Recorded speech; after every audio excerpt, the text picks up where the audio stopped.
उम्र के थे तो आपका भी नाम उस बूथ पर निश्चित रूप से उस वोटर लिस्ट में दिखेगा।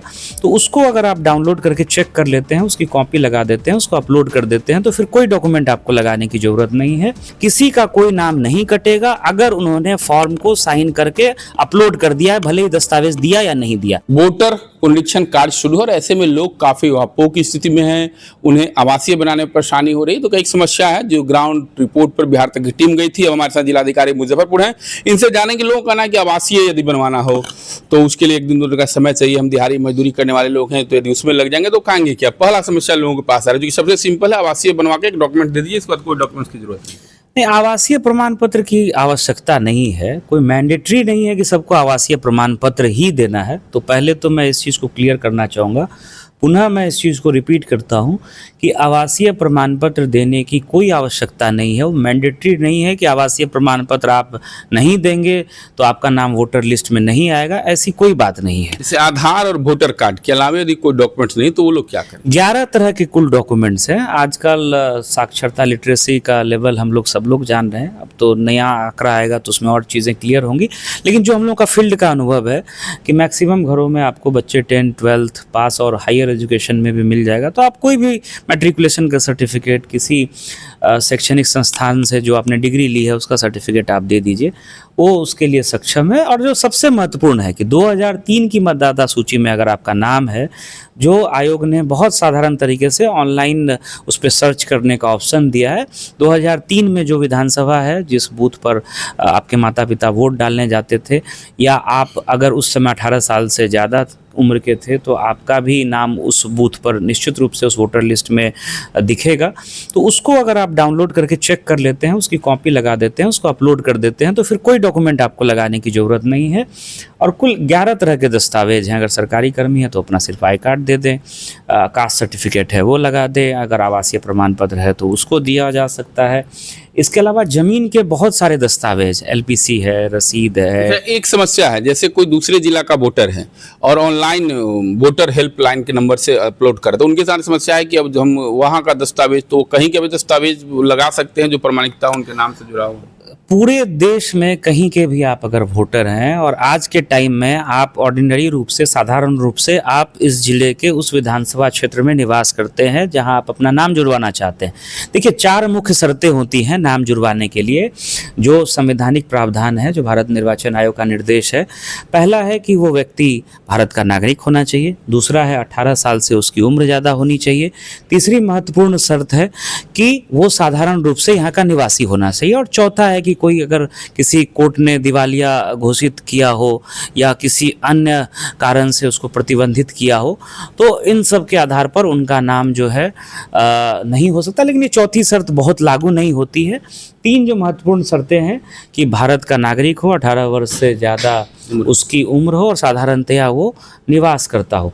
तो इन 3 शर्तों के आधार पर ही नाम जुड़ना है और आप कोई भी दस्तावेज दे दें उसका। अच्छा, एक समस्या और है, कुछ वर्ग अशिक्षित हैं लोग जो, तो उनके साथ फॉर्म भरने में टेक्निकली दिक्कत होगी, तो वो लोग करें कि हम लोगों ने वॉलंटियर्स लगाया है पूरे जिले में 6000 से ज़्यादा भी लोग BLO की सहायता के लिए। वहाँ के विकास मित्र हैं, टोला सेवक हैं, तालीमी मरकज़ हैं, NCC के हैं, NSS के हैं, इसके अलावा पंचायत सचिव हैं, एग्जीक्यूटिव असिस्टेंट है, सबको हम लोगों ने लगाया है। वो पूरी जो BDO और EROs की टीम है इसको मॉनिटर कर रही है और उसके आधार पर जो भी उसमें सहयोग करना होगा वो बिल्कुल किया जाएगा। महादलित टोलों में जैसे विकास रजिस्टर बनता है, अभी डॉक्टर अंबेडकर समग्र सेवा अभियान हुआ है जो एक तरीके से पारिवारिक रजिस्टर है, उसका भी हम लोग यूज़ कर रहे हैं। वंशावली स्थानीय स्तर पर बन जाती है। जमीन का कोई भी दस्तावेज है, वो केवाला है, रसीद है, LPC है, सर्वे के काम में अभी बहुत लोगों ने अपने दस्तावेज एक बहम चला हुआ है कि नाम वोटर लिस्ट से कट जाएगा, वो वोट नहीं दे पाएंगे बड़े पैमाने पर। इस पे मैं बहुत स्पष्ट कर रहा हूं कि जो भी व्यक्ति अपना इन्यूमरेशन फॉर्म भर करके साइन करके या तो BLO के माध्यम से अपलोड करेंगे या स्वयं अपलोड करेंगे, उनका नाम ड्राफ्ट लिस्ट में आएगा। वो कोई भी डॉक्यूमेंट नहीं दें तब भी उनका नाम ड्राफ्ट लिस्ट में आएगा। 1 अगस्त को जब दावा आपत्ति ली जाएगी, 1 अगस्त से लेकर के सितंबर में पुनः इसका प्रकाशन होना है, उसमें ERO का दायित्व है, AERO का दायित्व है कि वो जा करके जांच करेंगे और अगर वो सही वास्तविक रूप से वो सारी अर्हताओं को पूर्ण करते हैं तो दस्तावेज प्राप्त करने में ERO भी भी उनको मदद करेंगे। और साधारण दस्तावेज है, उनके पिताजी का, माताजी का, दादाजी का नाम अगर 2003 की मतदाता सूची में है तो वंशावली लगा करके वो काम में आ जाएगी। शैक्षणिक प्रमाण पत्र है, आवासीय, जाति।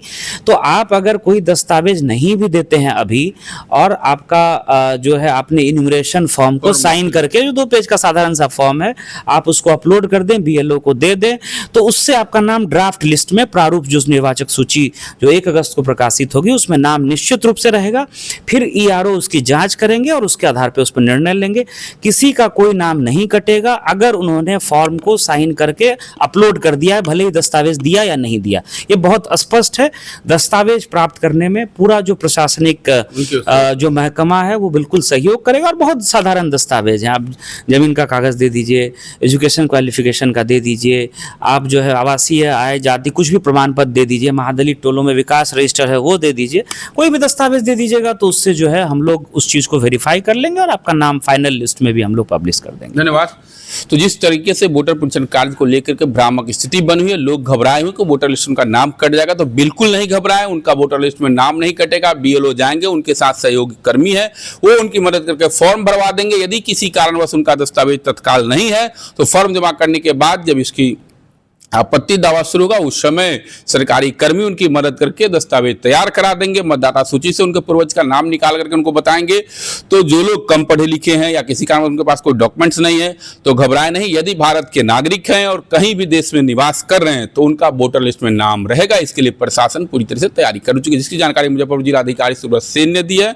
तो वोटर लिस्ट से नाम कटने और वोट का अधिकार छीनने की बात कहीं से नहीं है, भ्रामक बातों में नहीं पड़ी। इसके लिए प्रशासन काफी सजगता से आपके फॉर्म को भरेगी, उसको देख रेख करेगी और आपको दस्तावेज उपलब्ध कराने में भी मदद करेगी। मुजफ्फरपुर से मणिभूषण शर्मा।